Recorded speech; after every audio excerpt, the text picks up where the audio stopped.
नमस्कार, आप देख रहे हैं युग करवट न्यूज और आपके साथ मैं हूं शोभा भारती। पेश है आज का हमारा न्यूज बुलेटिन। आइए नजर डालते हैं आज के हेडलाइंस पर। लाठीचार्ज के बाद दिल्ली में हड़ताल पर गए डॉक्टर। लखनऊ में भी पुलिस की ज्यादती, शिक्षकों पर लाठीचार्ज। और कांग्रेस के स्थापना दिवस समारोह में गिर गया पार्टी का झंडा। दिल्ली में परीक्षा पास कर चुके डॉक्टर नियुक्ति की मांग को लेकर प्रदर्शन कर रहे थे। दिल्ली पुलिस ने इन पर लाठीचार्ज कर दिया, जिसमें कई डॉक्टर घायल हो गए। महिला डॉक्टर से दुर्व्यवहार का भी आरोप है। याद रखें, कुछ दिन पहले इन्हीं डॉक्टर्स को कोरोना वॉरियर्स कहकर सम्मानित कर रहे थे।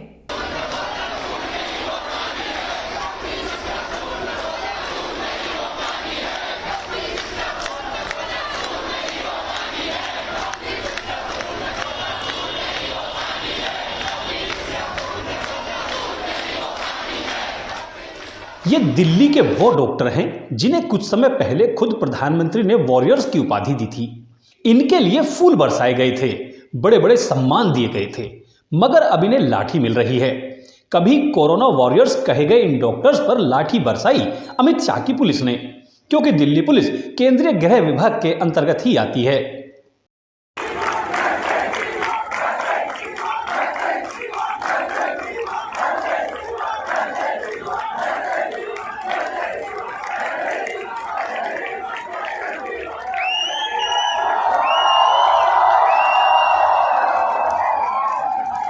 अब जानते हैं कि ये लोग न्याय किससे और क्यों मांग रहे हैं। दरअसल तकरीबन 45,000 डॉक्टर अपनी परीक्षा पास करने के बाद भी खाली बैठे हुए हैं। देश में ओमिक्रॉन पैर पसार चुका है और कोरोना की तीसरी लहर सामने खड़ी हुई है। प्रधानमंत्री नरेंद्र मोदी अधिक से अधिक एम्स खोलने की बात करते हैं, तो उत्तर प्रदेश में योगी हर जिले में मेडिकल कॉलेज बनाने का दम भरते हैं। केंद्र सरकार भी मानती है कि डॉक्टर्स की कमी है और दावा करती है कि इस कमी को दूर करने की कोशिश की जा रही है। फिर ड्यूटी पर तैनाती की मांग कर रहे इन डॉक्टर्स को सरकार पिटवा क्यों रही है?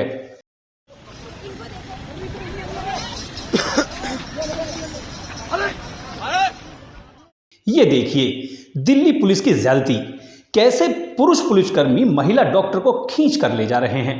महिला डॉक्टर ने दिल्ली पुलिस पर दुर्व्यवहार करने का आरोप भी लगाया। बैठे थे, किसी ने कोई वायलेंस नहीं किया, लेकिन दिल्ली पुलिस ने वो पीसफुल प्रोटेस्ट को नॉन पीसफुल करके फीमेल डॉक्टर्स को मेल कांस्टेबल्स ने हैंडल किया है और बोला जा रहा है हमारे साथ कुछ हो मत। लेकिन फीमेल डॉक्टर हर बार ने हाथ उठाया, फीमेल डॉक्टर्स ने मेल डॉक्टर के हाथ उठाया, कोने में ले जाके मारा। रोहित मीना, मिस्टर रोहित मीना IPS है, उन्होंने हर बार कोने में ले जाके लोगों को मारा है। And these are the doctors of this country, so called Covid warriors, जो पिछले 2 साल से हमें पता नहीं कहाँ बिठा के रखा था। आज इसलिए दिखा रहे हैं कि हमारी देश में क्या इज्जत है। डॉक्टर बता रहे हैं कि ये लोग शांतिपूर्ण तरीके से प्रदर्शन कर रहे थे। दिल्ली पुलिस ने बिना वजह लाठीचार्ज कर दिया, जिसमें कई डॉक्टर घायल भी हो गए। आज देश की जनता भी पूछ रही है कि प्रधानमंत्री मोदी बताएं, क्या कोरोना वायरस पर फूल बरसाना केवल दिखावा था, क्योंकि असलियत में तो डॉक्टर्स पर लाठियां बरस रही हैं। आशित त्यागी, युग करवट। यूपी में योगी की पुलिस भी पीछे नहीं रही। लखनऊ में शांतिपूर्ण धरना दे रहे शिक्षकों पर योगी पुलिस ने अपना शक्ति प्रदर्शन किया। पुलिस ने शिक्षकों को खींच कर बसों में भरा।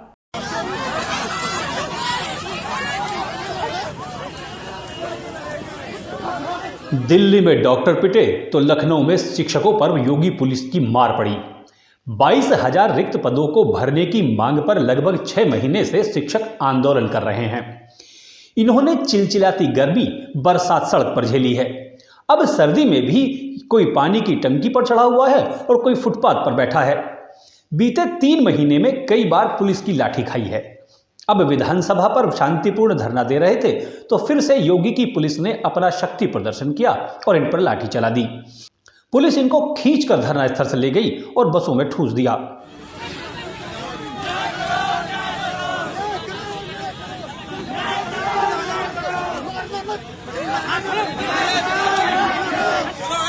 सरकार कहती है कि उसके पास रोजगार है, मगर योग्य अभ्यर्थी नहीं है।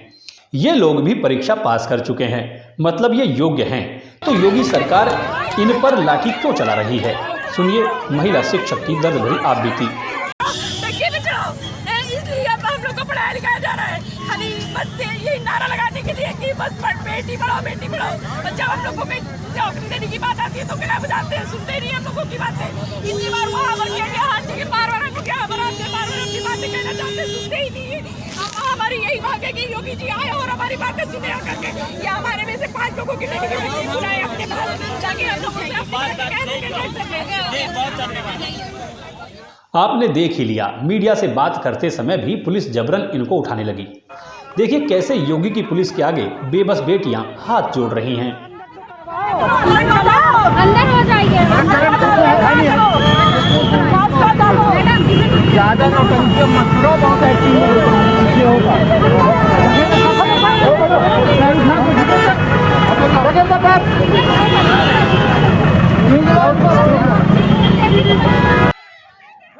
इन चीज़ों को देखकर लग रहा है कि भाजपा का बेटी बचाओ बेटी पढ़ाओ नारा महज किताबी है।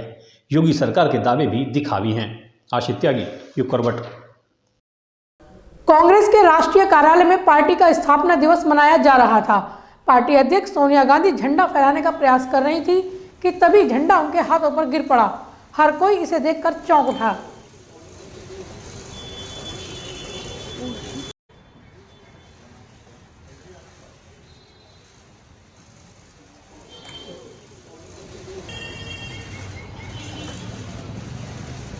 गाजियाबाद में रेव पार्टी का मामला सामने आने के बाद से हड़कंप मचा हुआ है। खुद एसएसपी ने अपना भेष बदला और कैफे पर छापा मारा। यहां कई गैर कानूनी चीजें बरामद की गई हैं।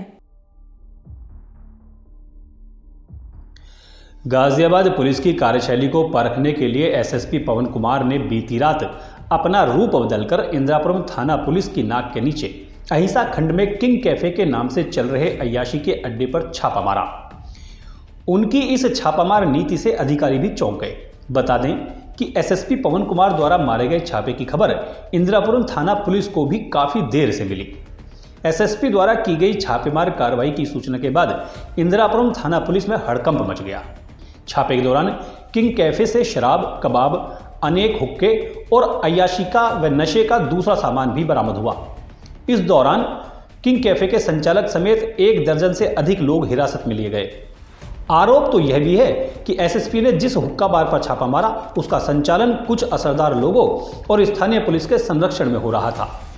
देर रात हुक्का बार में मारे गए छापे के बारे में पुलिस अधिकारी ने बताया कि उन्हें किसी खास सूत्र ने सूचना दी थी कि अहिंसा खंड के किंग कैफे नाम से चल रहे हुक्का बार में कुछ गलत हो रहा है। दिनांक 27/12/2021 की रात्रि में इंदिरापुरम पुलिस व आबकारी विभाग की टीम द्वारा संयुक्त रूप से थाना क्षेत्र इंदिरापुरम में किंग कैफे नाम से अवैध रूप से संचालित हुक्का बार पे छापा मारा गया।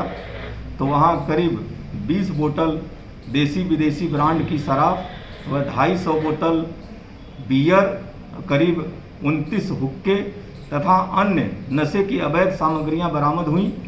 और वहाँ पे 13 लोग जो हुक्का संचालक और उनके सहयोगी के रूप में थे उनको गिरफ्तार कर लिया गया। उनके खिलाफ उचित धाराओं में अभियोग पंजीकृत करके उनको जेल भेजा जा रहा है। अपने पुष्ट सूत्र की सूचना मिलते ही एसएसपी गाजियाबाद ने रूप बदला और बताए गए कैफे पर पहुंच गए। वहां पहुंचने पर उन्होंने पाया कि किंग कैफे में कुछ नवयुवक नशा कर रहे थे। इसके बाद उन्होंने पीआरओ और हमराह के साथ वहां मौजूद युवकों और अवैध रूप से चल रहे हुक्का बार के प्रबंधक प्रदीप कर्णवाल को हिरासत में लेकर स्थानीय पुलिस को मौके पर बुला लिया। ब्यूरो रिपोर्ट, युग करवट। गाजियाबाद में एनडीआरएफ की 8वीं बटालियन है। इस बटालियन को आधुनिक बनाने के प्रयास लगातार जारी हैं। इस क्रम में बटालियन को 2 मोबाइल संचार वाहन मिले हैं। कमला नेहरू नगर स्थित 8वीं बटालियन एनडीआरएफ को मोबाइल संचार वाहन मिला है। एनडीआरएफ द्वारा प्रयोगात्मक तौर पर 2 प्रोटोटाइप संचार वाहनों को तैयार कराया गया है। इसमें एक वाहन 8वीं बटालियन को मिला है, दूसरा वाहन अन्य बटालियन को दिया जाएगा। यह संचार वाहन सैटेलाइट संचार सुविधा से लैस है, जिसमें ऑडियो, वीडियो और डाटा ट्रांसफर के साथ ग्राउंड ट्रप्स व्यवस्था की सुविधा होगी। बिजली के लिए इस वाहन में जनरेटर की सुविधा है, जिससे संचार उपकरणों को बैटरी बैकअप के साथ चलाया जा सकेगा। यह एनडीआरएफ का पहला संचार वाहन है। प्रोटोटाइप संचार वाहनों को तैयार करने से आपातकालीन परिस्थितियों में जमीनी संचार व्यवस्थाओं के ठप पड़ने जैसी स्थिति में एनडीआरएफ अपने बल मुख्यालय और बटालियन मुख्यालय के बीच बचाव दल के साथ संचार व्यवस्था को बनाए रखने में महत्वपूर्ण होगा।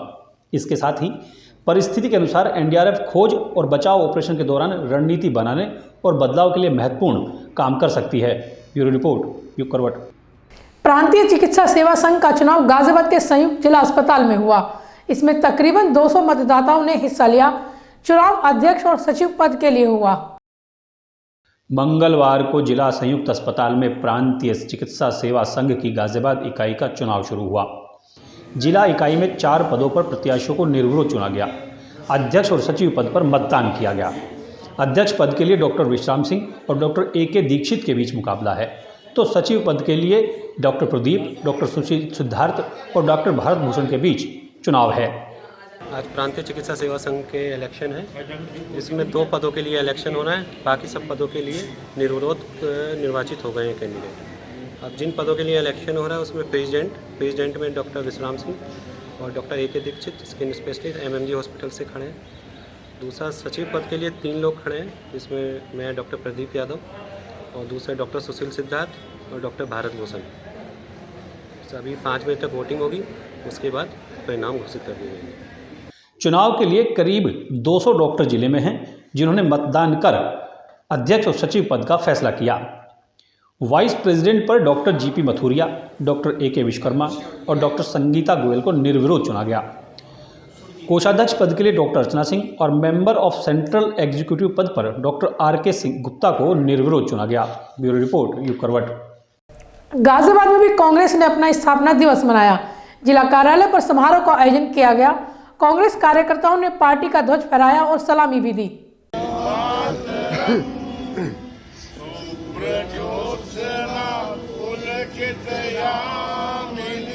कांग्रेस पार्टी का 137वां स्थापना दिवस है। इस अवसर पर जिला कांग्रेस कमेटी कार्यालय पर अध्यक्ष विजेंद्र यादव के नेतृत्व में पार्टी का स्थापना दिवस मनाया गया। कांग्रेस कार्यकर्ताओं ने पार्टी का ध्वज फहराया और उसे सलामी दी। इस अवसर पर जिलाध्यक्ष विजेंद्र यादव ने कहा कि राष्ट्रीय कांग्रेस ने पंडित जवाहरलाल नेहरू के नेतृत्व में देश की बुनियाद जाति और धर्म के बिना रखी है। देश के निर्माण के समय सभी का सम्मान और योगदान ध्यान में रखा गया। अखिल भारतीय राष्ट्रीय कांग्रेस का 136वां वर्ष पूरा होने के बाद आज 137वां स्थापना दिवस है। पार्टी के जन्म दिवस पर, पार्टी के स्थापना दिवस पर जिला कांग्रेस कमेटी गाजियाबाद की ओर से जनपदवासियों को, देशवासियों को ढेरों सारी शुभकामनाएं प्रेषित करता हूं। कांग्रेस के महान नेताओं की अगुवाई में जिन मूल्यों और उद्देश्यों के लिए कांग्रेस पार्टी का गठन हुआ, जंगे आजादी की लड़ाई लड़कर देश को आजाद कराने का काम कांग्रेस पार्टी और कांग्रेस पार्टी के महान नेताओं ने जो किया, और उसके बाद जो एक सशक्त राष्ट्र के तौर पर कांग्रेस पार्टी ने देश की बुनियाद रखी, वो बुनियाद सर्वधर्म समभाव के आधार पर रखी, उदारवाद के आधार पर रखी। एक ऐसा देश जिसमें हर जाति, हर मजहब, हर धर्म के लोग अमन, चैन, सद्भाव और भाईचारे के साथ शांति से तरक्की की राह पर आगे बढ़ सकें। जिलाध्यक्ष विजेंद्र यादव ने कहा कि देश को मजबूत करने के उद्देश्य से ही अखिल भारतीय राष्ट्रीय कांग्रेस की स्थापना की गई थी। आज भी पार्टी समाज को जोड़ने के लिए संघर्ष कर रही है। बाइट। आज पार्टी उन्हीं मूल्यों और सिद्धांतों के लिए एक बार फिर से संघर्ष कर रही है। आज की विषम परिस्थितियों में, जब मौजूदा समय में कुछ पार्टी या लोग धर्म आधारित और जात आधारित राजनीति करके इस देश की एकता और अखंडता को और इस देश की सहिष्णुता को नुकसान पहुंचाने का काम कर रहे हैं, ऐसे समय में कांग्रेस अपने उन्हीं उसूलों, सिद्धांतों और मान, परंपरा और मर्यादाओं को लेकर फिर से इस देश के आम जनमानस के लिए एक बार फिर सशक्त होकर आगे खड़ी है और बुनियादी तौर पर फिर से जाति विहीन, धर्म विहीन समाज की स्थापना कर एक सशक्त राष्ट्र का निर्माण करने में लगी है। कोविड के दौरान नगर निगम की लाइब्रेरी बंद कर दी गई थी, जिसे अब फिर से खोला गया है। हालांकि अभी इसमें बहुत ज़्यादा सुविधाएं उपलब्ध नहीं हैं। कोरोना संक्रमण के चलते लगे लॉकडाउन में नगर निगम की नवयुग मार्केट स्थित लाइब्रेरी 2 साल बाद फिर से शुरू हुई। हालांकि पहले दिन पुस्तकालय में एकाध लोग ही पहुंच पाए।